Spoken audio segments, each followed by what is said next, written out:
And welcome to my channel poems Pahadi. तो आज हम पढ़ने वाले हैं जॉन कीट्स की लिखी हुई एक बहुत ही प्यारी पोएम जिसका नाम है ला belle dame sans mercy.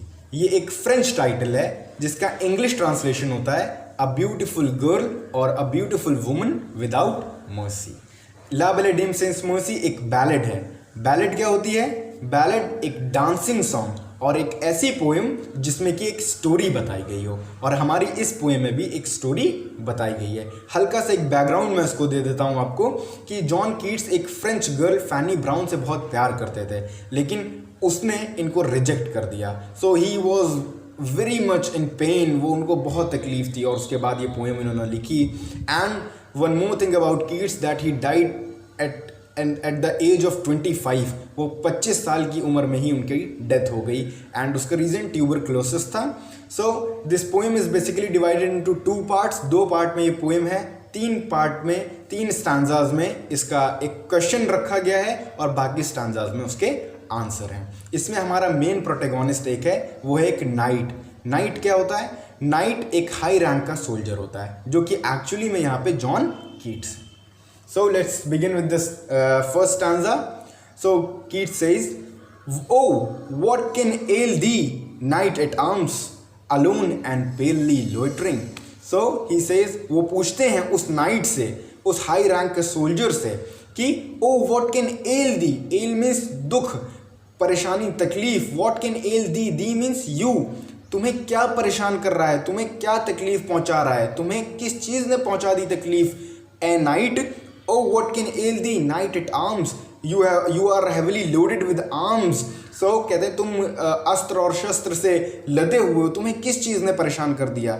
alone and palely loitering, that you are alone, कि तुम अकेले हो, और palely, pale मतलब pale means होता है कलरलेस, जब आपके रंग एकदम उड़ जाते हैं और येलोइश आप हो जाते हैं। so the color of my t-shirt, so हल्का वाइट कलर हो जाता है इंसान का। सो ही सेज तुम लॉइटर कर रहे हो, भटक रहे हो इधर उधर, ऐसा क्या हो गया तुम्हारे साथ? द सेज has withered from the lake and no bird sings.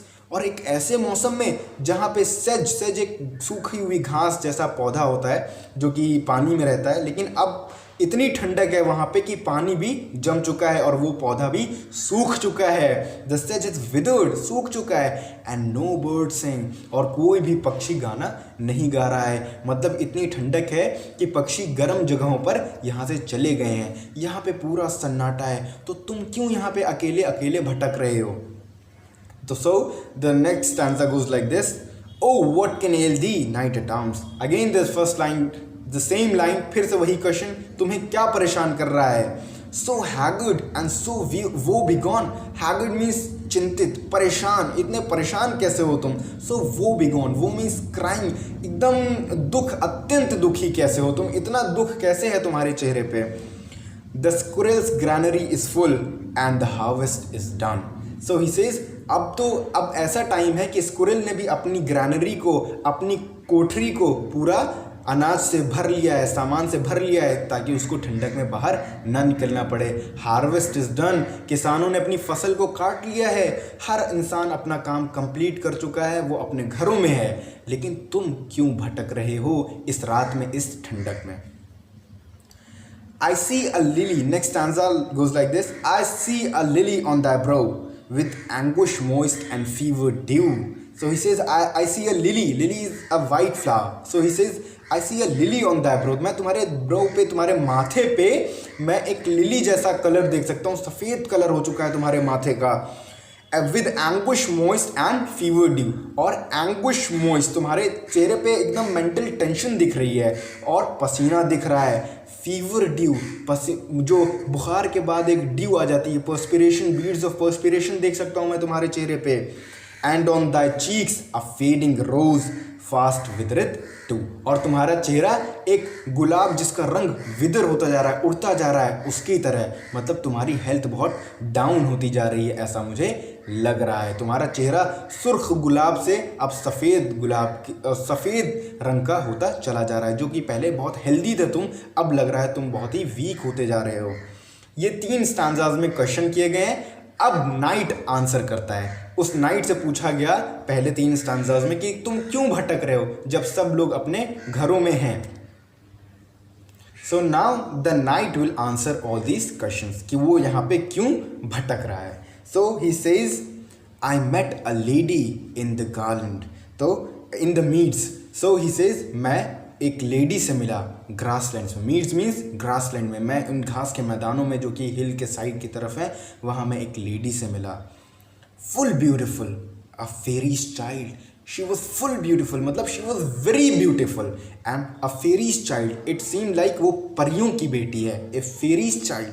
Her hair was long, her feet was light. So he says उस लड़की की क्वालिटीज़ बताते हुए कि उसके बाल लंबे थे, हर फीट वॉज लाइट. उसका मूवमेंट, चलना बहुत ही आराम से था. वो बहुत ही, उसकी चाल जो थी वो बहुत ही आराम से चलती थी. And her eyes were wild and her eyes were with full of passion, full of love.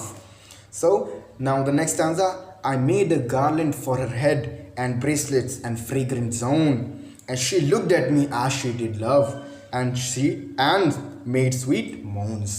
So he says, I made a garland for her head. मैंने garland, माला बनाई उसके सर के लिए, and bracelets, उसके लिए bracelets बनाए, and fragrant zone. Fragrant zone मतलब कि फूलों की एक पेटी उसके लिए बनाई, उसको फूलों से सुसज्जित कर दिया मैंने. She looked at me as she did love. So he says, मैंने उसको एकदम सजा दिया और वो मेरी तरफ ऐसे देखती थी जैसे वो मुझसे प्यार करती हो. And she made sweet moans. And she made sweet moans means sound of crying, sound full of love. Here it means वो प्यार से मुझे आवाज़ें दे रही थी, मुझे बुला रही थी. Full of love. Her voice was full of love. So the next stanza goes like this.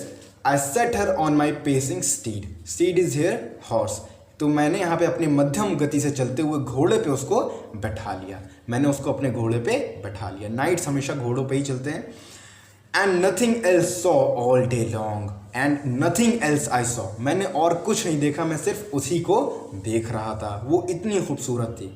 For sidelong would she bend and sing a fairy song. और वो झुक के, एक तरफ झुक के मेरे लिए एक फेरीज का, एक परियों का गाना भी गा रही थी. Next stanza. She found me roots of relish sweet and honey wild and manna dew. So he says, उसने मेरे लिए बहुत ही, अब जब वो लोग एक जगह पे रुके तो उस लड़की ने उसके लिए बहुत ही खूबसूरत और स्वीट डिशेस ला के दी. एंड हनी, उसके लिए शहद ला के दिया. And manna dew, manna is divine food. So she gave her very very good things to eat. And sure in language strange she said I love thee true. So और एक अजीब सी language में जो कि मुझे समझ में नहीं आई, बट हाँ मुझे उसका एसेंस और उसका मतलब शायद समझ में आया कि वो कह रही थी आई love thee true. The means you, I love you truly. So next stanza, she took me to her elfin grot and there she wept and sighed full sorrow. So now that girl took him to his cave. वो अपनी एक केव में, गुफा में लेके गई जहाँ पे वो रहती थी. एंड वहाँ पे उसने रोया और अपनी बातें उसको बताई, बहुत सारी चीज़ें उससे शेयर की. And there I shut her wild eyes with kisses four. And जब उसने अपनी दुख की और सारी तकलीफ़ें बताई तो मैंने उसको किस किया एंड उसको कंसोल करने की कोशिश की, उसको चुप कराया. And then she lulled. Next stanza, and then she lulled me to miss asleep. And there I dreamed, वो betide the latest dream I ever dreamed on the cold hillside. So he says, then फिर उसने मुझे लल कर दिया. लल मतलब ललाबाई सुना के, लोरी सुना के मुझे सुला दिया. And there I dreamed, and then फिर मैंने सपने देखे. वो betide, बहुत ही दुख भरे, बहुत ही सैडनेस से भरे हुए सपने मैंने देखे. The latest dream I ever dreamed and that was the last dream. ये सबसे आखिरी सपना था जो मैंने कोल्ड हिल साइड पे देखा. वो इतना ख़तरनाक डरावना सपना, उसके बाद से मैं सो नहीं पाया हूँ. The next stanza goes like this. उस सपने में उसने क्या देखा? I saw pale kings and princess too. Pale warriors, death pale were they all. मैंने देखा कि वो वहाँ पे राजा जिनका कलर रंग चेहरे का उड़ा हुआ था, रानियाँ भी थी वहाँ पे वॉरियर्स थे. डेथ पेल, एकदम जैसे मरने के बाद किसी का चेहरा सफ़ेद हो जाता है वैसे उनके चेहरे हो चुके थे. They cried, La belle dame since mercy had thee in thrall. So वो सब एक ही बात मुझसे कह रहे थे कि a beautiful girl without mercy उस लड़की ने जिसके अंदर रहम नहीं है, हैड दी इन थ्राल, उसने तुम्हें अपने थ्राल मीन्स दास्ता, स्लेवरी में अपने गुलाम तुम्हें बना लिया है, अपने चंगुल में उसने तुम्हें फंसा लिया है, अब तुम उसके गुलाम बन चुके हो।